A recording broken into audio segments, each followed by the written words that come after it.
Good morning, good afternoon, good evening. I'm here with my wonderful gambler wife, Laura, who's actually not really a gambler at all. Not in the slightest, Not in the neither are you.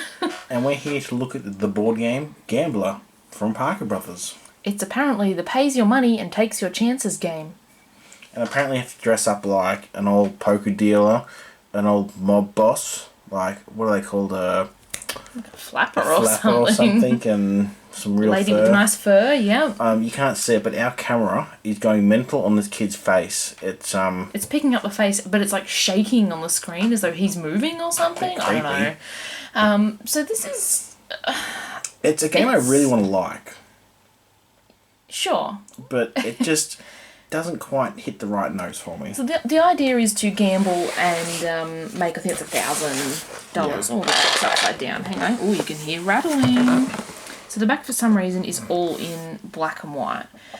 So basically you take chances on different things in this game, where you can win like $100 or a little bit more sometimes in each sort of one, and the first person to get 1,000 is the winner. If you thought games like Monopoly and Trouble and things like that had like a lot of luck elements, this blows it out of the water. Basically everything. This is entirely chance, like as gambling is. There is no skill. No. In this. No. At all. You get a few choices and things, but obviously... But I guess what that also means is, like, younger people also have a fair chance. Although, you know, given it's gambling, I wouldn't encourage you to play this with kids, because you're probably not teaching them the right thing. But then a lot of board games are like that, aren't they? Otherwise, Gambler might get them. I've just got a wrist thing on. Small injury there, so don't mind me. You've been playing too many board games, rolling too many dice. Could you help? It's actually hurting. So this one's a bit of a weird, in a sort of tray. It's not just your typical, take off your lid and have your box there. It's actually a big foam, styrofoam thing. There's the manual, which will, like usual, scan and upload down the bottom. And we should say we're not going to play this because it's actually not a very exciting game to watch. And because it's all luck, it's something that can take quite a long time. Yeah, we could be here for hours. Oh, it's upside down. It is upside down.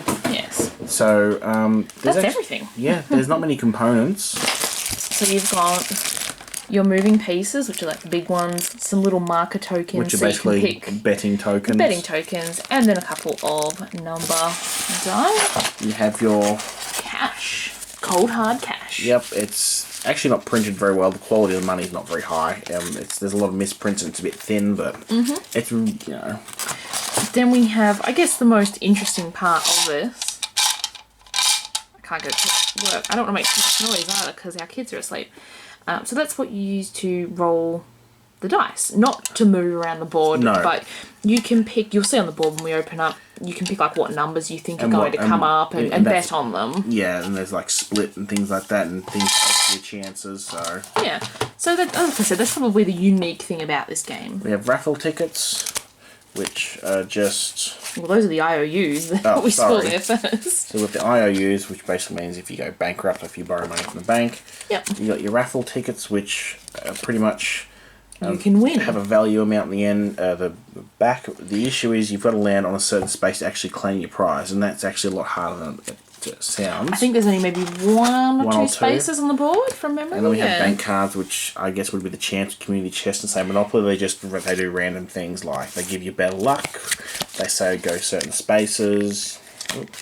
That one's to get a lottery ticket and like win more money off the lottery. And most of it is like, if you roll a 6, you get this. If you don't, you lose money. And exactly. So pretty much everything kind of revolves around those bank cards, what you kind of pick up there, and where you land on the board. So do you want to open the board up? And let's have a look. It's a very old-fashioned colour palette for this board game. Smells like an old op shop. Yes, it does. So this in the centre here is where you put your little dice sort of sweepstakes thing. So the sweepstakes is basically accessible by basically rolling a double. So you've got the option if you roll a double to go into a sweepstakes or to take a move like normal. But the sweepstakes is one of the major ways to actually earn money in the game. Exactly. So all the time there's at least $100 in the jackpot up here, and then you can win that jackpot or half a jackpot, as it says here, depending on what comes up. So you can pick whether you think it's like a specific number, whether it's a split between, so you can say either 6 or 4 here, and then you win half. We should also... Or you can, you can pick 2 pairs, 3 of a kind, full house, a straight sequence, or 5 of a kind. Oh, that's 4 times a jackpot. We never got that when we played. So there's a couple of things to mention here. If you happen to pick one of these numbers here, it's got to land in the exact position. So when we roll the little gambling sort of thing, if you put it on 6, the 6 has got to be in the 6th position. Mm-hmm. If it's down on the 1st or 2nd, you don't win. We think. The rules in this that was the second thing. Not particularly clear. It says something about opposite the highest number or something, but it's not really clear. It can be interpreted in a couple of different ways. We actually had a bit of a discussion yes. about which way we thought it went. So I suppose you could play with like house rules for this game, because it could go either way with how it's worded. The worst part is these ones here, the split, where it says either 6 or 4 highest, and it says something like the highest number opposite, but then does the 4th number have to be 4 and the 6th number have to be 6, or if you just get a 6 or 4 in either of the positions, do you win? That's what we were sort of... So it's like something I said, I'm sure it's meant to be one specific way, but it's just... But it needs to be discussed before game commences, I think. Yes, to make it clear, because they haven't worded it very well in the By the way, we played, if you got a 4 or a 6 in either position, you win, because it's actually quite difficult to get the exact number in the exact position. And it took us quite a long time to get through the game. So again, we didn't play this on camera. No. We just played this one night while we were watching some TV, and it was really quite slow. We have the kitty, which is really bizarre. It looks like the Cheshire cat with a mustache. That's what it makes me think of. Yeah. So you can put money in there throughout throughout the game for certain cards and things, and then you can win that back later. Yeah, so it's sort of like a stockpile. So then shall we show just around the edge of the board? So we have lottery draw, you can draw a bank card, that's the raffle tickets we talked about. There's the charity bazaar is what you need to land on to cash in your raffle ticket. Yep. You just pay some money, so there's a couple of spaces like that. And the jackpot, I think you mentioned, always has 100 in it. Too high. Oh. We have it's always got to have a minimum of 100 in the jackpot. So there's a few like specific instructions for them. Shall we turn? Some of them just say you get money, you lose money. Yeah. There's payday, lottery draw, a real good day. Roll 1 die and pocket 10 times the number from the jackpot. I don't think we landed on that very often. No. This is an interesting one. Anything but a 6 nets you a double sawbuck, which is apparently $20. There's a couple of things like sawbuck and things on here, which I assume are gambling terms. Yes, let us know if they are. We're not gamblers, really. I do like that everything's designed differently, but it is very old-fashioned. You mean gaudy? Well, gaudy, kitsch. Yeah. This sort of colour, this orange, I think was quite popular sort of back when this game came out. 70s, I think. Oh, 72, 75. 75, yeah. Yeah. Charity Read 'em bazaar. and weep. Turn the board again. Whoop. Buy raffle ticket. So there's even like the same space on the board, like say buy a raffle ticket, and it's a different design. So this one's a bird cage. The other one was just like a big starburst sort of thing. Yeah. So it's interesting how they've done that. Lucky box cards. Bingo night. The lucky box cards. Everybody kicks $20 into the kitty. Next player to roll 12 gets rich quick. That's when the money goes in the kitty. So it keeps them getting in if someone rolls double 6. Yeah, so double 6s is what wins you the money in the kitty, which actually happened quite a lot when we played. We got a lot of doubles. Yeah. So I mentioned bingo night. You can pause and read like more of the information. Well, I mean, like if you this want one, to. it's like everyone puts 20 in, whoever rolls the highest number, so it's another luck based. Yeah, it's all luck based. It's gambling. Making enemies. Do you think that's what the kitty would look like if he was a man? Probably. A real bad day. So that's the same as that one where you get 10 times. You have to pay 10 times a roll. Queen's Plate Day. It's weird that that's an actual picture of horses, I think, too. Because it's the only one, I think, on the board that has a real picture. You want to hold that down to make it a bit easier? Yep.